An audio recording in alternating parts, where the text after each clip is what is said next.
When you talk about mental toughness, what does that look like to you? I think it's body language when something doesn't go your way. Basketball is a game of reactions. How do you react is going to determine the next outcome. Life is a game of reactions. It's those that react the fastest are the ones that have the most success.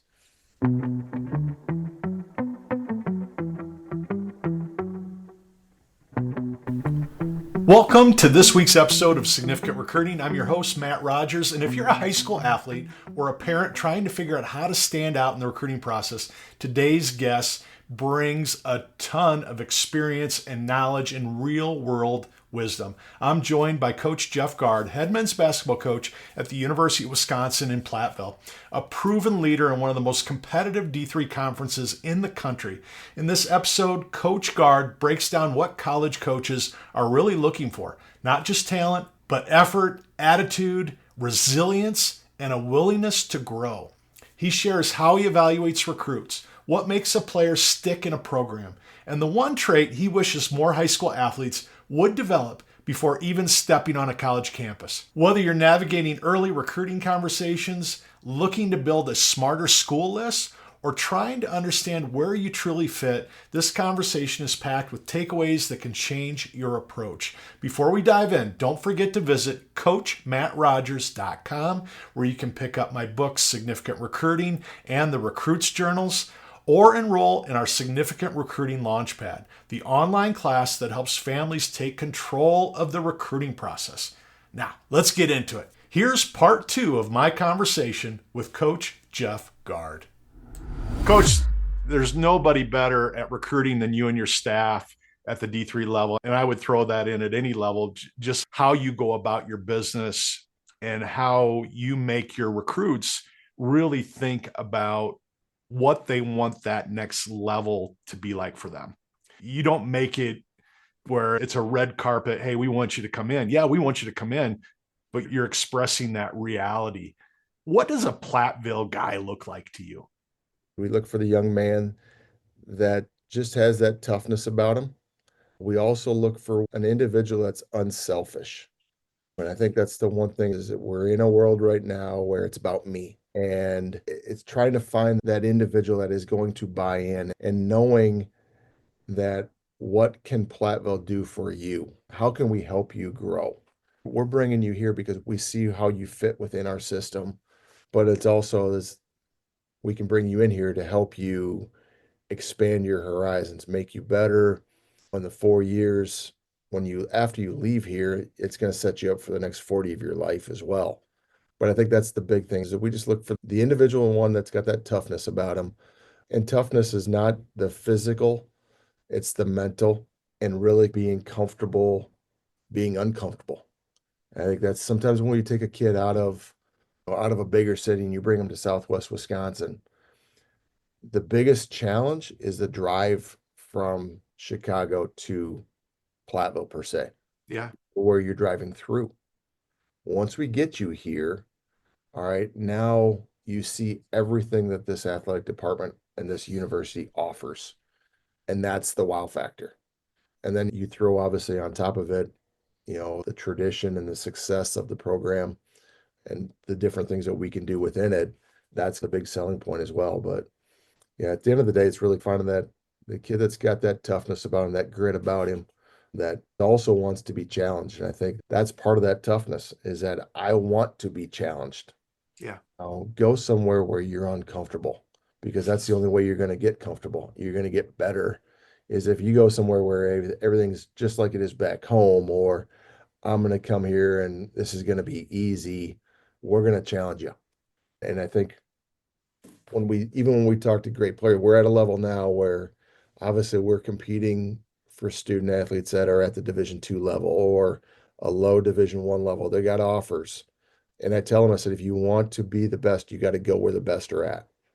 All right. And sometimes we don't, as a young man, we don't want to go where we have to earn something. And we talked about that obviously in the previous episode as well. But go where you're going to get challenged. Go where the best players are at, because Absolutely. that's how you become a better player. And again, it's not about being a better player on Wednesdays and Saturdays when it's game day. You get to become a better player when, hey, you're going against Logan Pearson 4 days out of the week. You have to compete against Logan Pierce. You have to guard him. He's guarding you 4 days out of the week in practice for 2 hours each day. That's right. That's going to make you take you to the next level. And then when it's your turn, it's going to be easy. That's right. But not a lot of people want to do that. That's a little too tough. That's That's right. too hard for me. Or I don't want to wait. Maybe is the other big word as well. And some, like I said, toughness is not always mental or physical. It's the mental side of things as well. Are you tough enough to be patient and let things come to you? When everybody on the outside is telling you you should be going somewhere else because you could be playing here right away. That's right. Not going to make you better. It's not. I agree.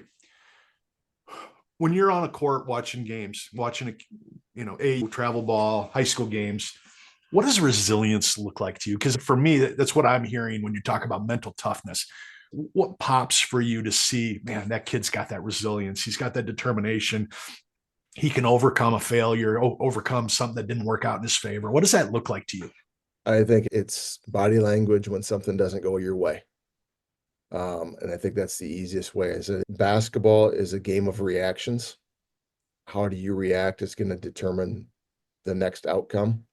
Life is a game of reactions. It's those that react the fastest are the ones that have the most success.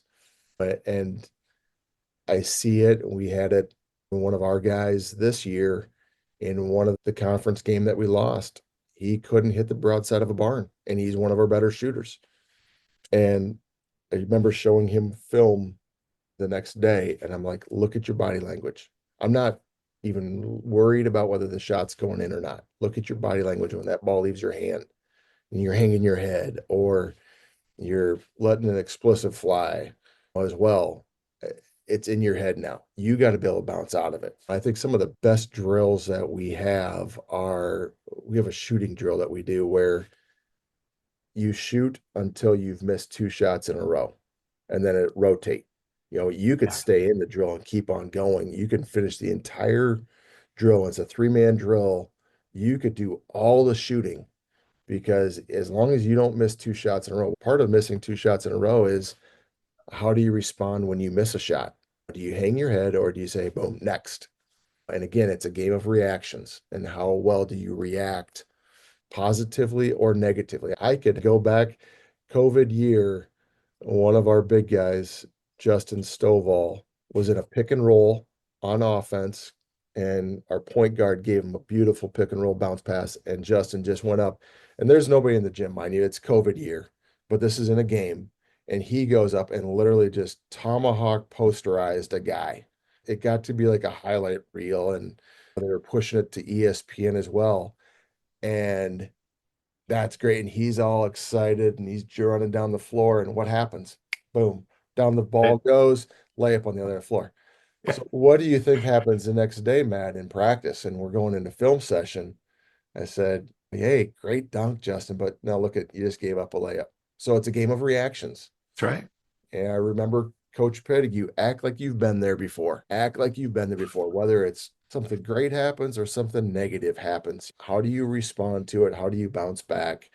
Tells a lot about it. And we do that. We'll high five when something good happens in the game, but I always tell our guys celebrate in the locker room. That's right. I said we don't need to be hooting and hollering, or if there's a dead ball or a timeout, I expect my entire bench to rush out there and high fiving and chest bumping with guys coming off the floor, but not when plays going on. Just react. And again, if it doesn't go your favor, all right, hey, you have an opportunity to get it back on the other end of the floor. That resiliency, like you're asking the question again, I got long-winded there, but how do you respond when something doesn't go your way? When you turn the ball over, when you get scored on, when you miss a shot, how do you respond? Not only when it happens to you, but if a teammate throws a bad pass, do you shrug your shoulders, shake your head, or piss off? Or are you, they're down too, right? Pick them up. How do you respond there? What type of a teammate are you, you know, when things are going well? But what type of a teammate, more importantly, are you when things aren't going well? And how do you pick those guys up around you? It's the centerpiece of how we think as coaches. because we know where we want to be with an individual, where we want to be with a team. And the idea is you're such a good shooter. Yeah. That miss doesn't affect you. You know Yeah. your job is to shoot. I can have faith in you that you're coming off a screen the next time and you're open, you're planting your feet and you're shooting it like that last shot didn't even happen. Right. Correct. 100%. And if I 100%. get beat on the other end, man, I'm already thinking as a mechanic, man, I let that guy go middle, I let that guy go baseline, or I didn't have my eyes on the belly. They're already thinking. You can see that resilience Yep. has a purpose to it, right? Absolutely. Absolutely. Yep. It's not, I got to get better. I hate Yeah. that. No. Yep. What does No, better look like? exactly. Do you know how to do that? So I love that, coach. Great. I'm intrigued to find out what role your current roster plays with recruitment. They're everything. When we bring individuals to campus, we do a little differently as well as that. Obviously, we'll take them through some admission stuff. We'll walk them around campus. My staff, assistant coaches will be with them a lot there. And then when we go to lunch, that's when we break it off. And our student athlete will go to lunch with them. And we'll take mom and dad somewhere else on campus, maybe go sit at a different table. Yeah. And because again, I think it's when mom and dad are around and they're around the coaches, we're hearing everything that we want to hear, or they're not being themselves. That's right. But when they get to hang out with the guys, then you get to hear a little bit more of who they are, what they think, or if they're running with the guys, whatever it may be. I think that's a key piece of it. But then also, it's our guys are true. I tell them, hey, you're going to have lunch with so and so. You have 45 minutes to just throw whatever question. How big of a jerk is Coach Gard? That's right. And they're going to tell you the truth. But at the end of the day, I think that's the biggest thing is that the worst thing we can do to a young man and his family, don't tell him something Right. that's not true because you don't want him to get to your program. And man, he wasn't like that during the recruitment process. Yep. Get our guys involved. I think it's tougher to get the junior and the senior to really buy into connecting fully with a senior in high school because they're thinking in the back of their mind, I remember when I came in, how much of an impact did I really have on that season for that senior that year? If I'm a junior or really a senior, how much is this incoming freshman going to help me? I go back to what I said earlier, though, is they got to understand, and they do, is when we bring guys in and you're a part of the team, it's how do you raise practice? Are they going to make practice more competitive for us? Are they going to be too big of an issue? Is there going to be too much baggage? And they'll find out things throughout that process that obviously helps evaluate. But the worst thing that could happen is a kid, and it's hard because, 17, 18-year-old sitting down with a 21, 22-year-old, they're shy, even like when they come into playing open gyms as well. Yep. They're tentative. Yep. So it's interesting. But a lot of it's also tell the why. Why did you come to Platteville? You're from Chicago. You're from the Quad Cities. You're from Milwaukee. You're from Green Bay. Let them know why you came That's to right. Platteville. And I think that the other big piece of it, like I tell our parents as well, is that we have an emphasis of recruiting.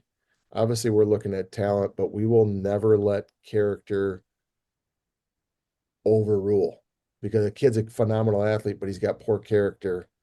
I'm not going to take the kid. That's right. And Yeah. I think, again, when you have guys around the program that are good people, Yeah. it makes things more comfortable for mom and dad. I do use the line with them as well that the final question I will ask myself with whether you can play for my program or not is, can I trust you with my two prized possessions? And that's Hannah and Vince. Yeah. If I can trust you with my kids, Yep. and we've had it where Amy and I, or even like today, I said, Hannah and Vince are in the office next door with Keegan and Max and Richie, my assistants. God knows what's going on over there, but I can trust it that I'm away, or even when I'm not away, my kids are around my program so much. They're in the locker room after games, they're Yep. at practices, they're on bus trips. Yep. Now, what type of people do I have on that bus with me? Do I want my kids there? If the answer is no, I don't want Hannah and Vince there because of what's going to be done on the bus or how these guys act, then I don't want you. You're a great athlete, but you're not a fit to our system and to our program and really what we're all about.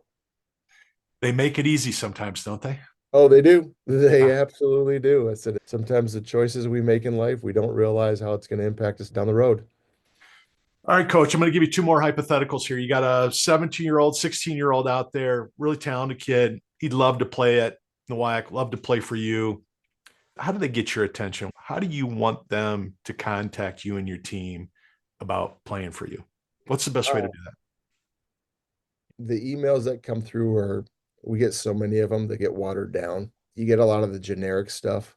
The ones that catch me when I'm looking through it and okay, yeah, you're doing a little research on me or you're doing a little research on our program. The other one, talk, phone call, not Yeah, a text, a phone call. that's right. Obviously, come visit campus.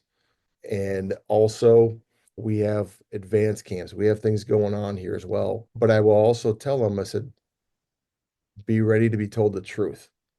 And I tell guys that I said, Platteville's not for everybody. Yes, you might want to be here, but I also may tell you, I think you have a better opportunity here. Or you want to go to Platteville, but we don't have what you want academically. Then why? Don't let basketball be the reason that you come here. It's a part of the reason you're coming here. But realistically, I said at the end of the day, I make the analogy is take a basketball, stand on it. Tell me how long you can stand on this thing. You're not going to be there very long. That's right. Right. So you got to be able to make sure what's the bigger why of why I'm coming to Platteville or why I want to be at Platteville. Yeah, you could say, how is this program going to help me grow and be the person I want to be as well? But I think the biggest thing is just open, honest, sincere communication. I get so many generic emails. Obviously, there's recruiting services that are out there and they're sending stuff out, but what a recruiting service may send out for Johnny, they're sending out the same thing for Timmy as That's well. right. So it doesn't really break it up, but if it's coming from you, if you put some thought into it, hey, I'm interested in Platteville because of this, more than just I'm interested in Platteville because of the basketball program. Yeah. Again, you're telling me you've done your research on us, you've done our research on this university. How do you feel that this is a fit for you or why you're interested in us, giving us that why as well. Love it. Same idea. I'm going to put you on stage. There's 300 basketball parents in the audience. What's the one thing about college recruiting you want them to walk out the door with in terms of how to message this journey with their kids? What do they need to understand? Don't get caught up in the money. Don't get caught up in the statistics. Where can your son or your daughter go that is going to help them grow? And I think we're in the realm now as with Division III in particular is that I'm not getting my school paid for. I can go to the East Coast hours away from mom and dad and family, and I can take this partial scholarship or because I got a scholarship, the ROI or return on the investment because I play club ball all summer long. Don't get caught up in that. Just understand where can your son or daughter go that's going to help them grow That's right. as an athlete, but more importantly, as an individual. I think sometimes they get caught up. We always used to say you get caught up in the Roman numeral too much. And if I'm not getting a Division I scholarship or Division II scholarship, it's a complete waste of time. I'm like, no. Uh, At the end of the day, what degree are you getting? Yeah, if you get your school paid for, great. But at the end of the day, that piece of paper that you're going to get is going to take you further in life than that game of basketball did or the game of volleyball or whatever sport it may be. So again, be there, be patient with the process. I think that sometimes is another piece of it. And then maybe the last one I would say to a parent, give your opinion to your son or daughter. I have had so many parents that have come through and My staff laughs about it. They're like, Coach, you win the parents over night in and night out. Every parent will walk out of your office saying, that's where I want my son to go. And I'm like, and it's great. But then mom and dad don't always voice their opinion on where they would like their son to go. And they always say, it's his decision. I'm like, yeah, it is. But who's paying the bill? I always joke around with that. But also, I'm like, let them know. Why do you think? You Right. might say, we don't think Platteville's a right fit for you, for somebody, a kid that wants to come here. Again, that's something that they have to live with. It's kind of don't wait until somebody passes away to tell them that you love them. It's, hey, speak the truth now. Let them know what's going on, where you're sitting at. I think that is the very common thing that we see, or I hear a lot of, is it's his decision and we're not going Yep. to put any pressure. And I'm like, telling them where you think they should go is not putting pressure on them. Yeah. You got to give their opinion. And sometimes they want your opinion. They may want you to tell them, but they don't know how to come across and say, hey, mom or dad, where do you think I should go? Yeah. They're 18, 17, 18 years old. They're still trying to figure out what they're going to have for breakfast every day. That's right. And this is the biggest decision in their life. And you're letting them do this on their own Yeah. without giving any input at all. Yeah. So I think that's a big thing, is just be along the journey with them. But also, as you're seeing everything along that journey, let them know. I always tell her when they leave campus, I said, hey, you're in the car with mom or dad for the next hour to 3 hour, whatever it may be. Talk. Don't sit in the back of the car with your headphones on and looking at your phone and not having any conversation. At some point, you got to have a conversation about what is going on. And I think that's where we get caught up, is just the communication piece of it all and being willing to have that conversation. I teach parents how important it is to ask the questions that your son doesn't understand what to ask yet. Yeah, Are you going to be comfortable at a school where it's 300 kids in a classroom in a lecture hall? When you grew up in Platteville, where the largest class was 20 kids, and you correct. had a teacher knowing you were there, pushing you, challenging you, expecting, you love the ocean, you love warm weather, you hate cold weather. Is this Yeah, school that you want to live when you're done? Do you want to live at a place like this for 4 years? So helping your child ask the right questions, come up with those answers that really are meaningful for them is such a big deal. So it's great advice. right. Coach, I think our cross probably for the first time 30 plus years ago. It's been such a joy to watch your journey, where we both started and what you've done with it and how you've created this great culture and great atmosphere at Platteville. It's just so cool for me. I'm thankful that you came on and had this conversation. I'm going to be cheering for you till the end. I appreciate it, Matt. And it's a lot of success, obviously, is only possible when you have the right people. And again, you got to surround yourself with those people. And like I said, I've got it from top to bottom at Platteville, from a chancellor that's got our back, to my assistant coaches, my GA, my student athletes, support staff throughout. That's possible because you have the right people. And again, I think that's what we find in Platteville, is we've got the right people down here as well. So I appreciate you having me on, though. Good luck. Hope you get some rest, and I look forward to talking down the road. Sounds great. Take care. That wraps up today's episode of Significant Recruiting, and what a great, grounded conversation with Coach Jeff Gard. His message was clear. College coaches are looking for more than just skill. They're looking for character, coachability, and the kind of consistency that makes a difference in a locker room. If you're a student athlete or parent tuning in, remember, recruiting isn't just about being seen. It's about being ready to communicate, ready to compete, ready to grow. And that's a great reason to schedule a 30-minute conversation with me about where you're at in that process. I'd love to talk to you and love to talk strategy with you about your future. You can do that by going over to coachmattrogers.com, where not only can you schedule with me, but you can grab a copy of my recruiting books. You can jump into the Significant Recruiting Launchpad, my online classes built to help you take charge of this process with confidence. And you can listen to past podcasts and read my weekly blog. Thanks again for listening, and be sure to check out part 1 of my conversation with Coach Gard over on the Significant Coaching Podcast, where we talk about leadership, the WIAC conference, and the legacy of Coach Jerry Pettigrew. Until next time, keep showing up, keep reaching out, and keep leading with significance.